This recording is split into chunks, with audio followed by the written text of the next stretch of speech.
Kembali lagi di video seri Latsar CPNS di kanal YouTube saya, Andri Ersada Tarigan. Kali ini saya akan membagikan informasi soal seperti apa proses belajar mengajar yang berlangsung di Latsar CPNS yang saya ikuti, khususnya sesi e-learning. Saya merupakan CPNS dari Kota Bogor yang mengikuti Latsar di Pusdikmin Polri.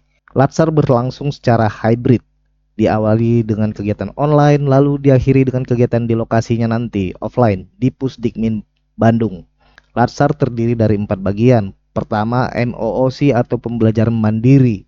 Para peserta didik diminta membaca sendiri modul-modul yang disediakan dan menjawab pertanyaan-pertanyaannya.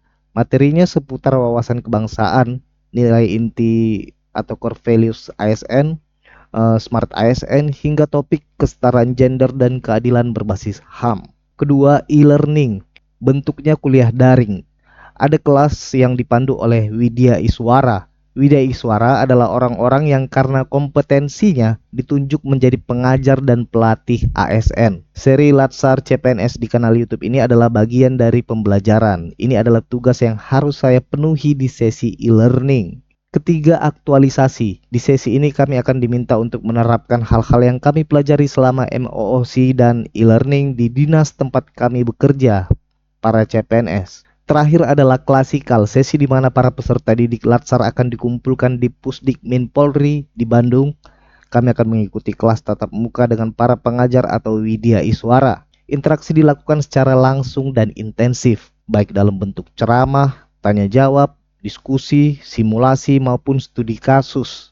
Selain itu ada juga pelatihan fisik dalam konteks bela negara. Seperti yang saya sampaikan di awal, video ini akan membahas secara khusus sesi e-learning. Dalam sesi e-learning, setiap hari kami mengikuti kelas dan mengerjakan tugas. Tugas-tugasnya beragam, mulai dari membuat video hingga menulis esai.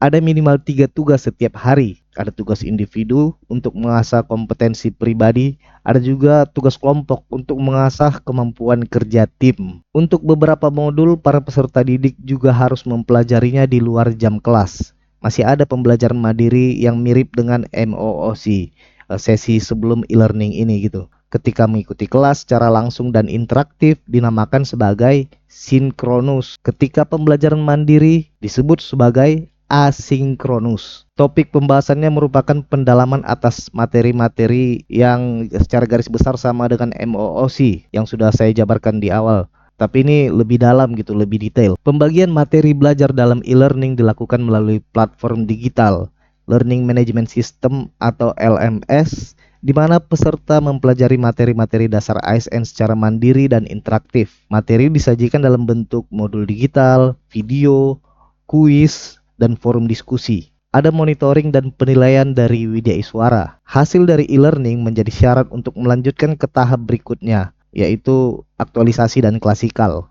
Termasuk seri Latsar CPNS yang saya unggah di YouTube ini, video-video ini akan dinilai oleh Widya Iswara. E-learning bertujuan membentuk pemahaman kognitif awal tentang nilai dan peran ASN, sehingga ketika nanti para peserta didik memasuki tahap klasikal, peserta didik itu sudah siap untuk pendalaman materi dan pembentukan sikap. E-learning menjadi tahap awal pembentukan pengetahuan dasar sebelum peserta menjalani pembelajaran klasikal atau tatap muka. Jadi e-learning ini bukan sekedar kursus online, tapi bagian penting dari strategi pendidikan ASN modern.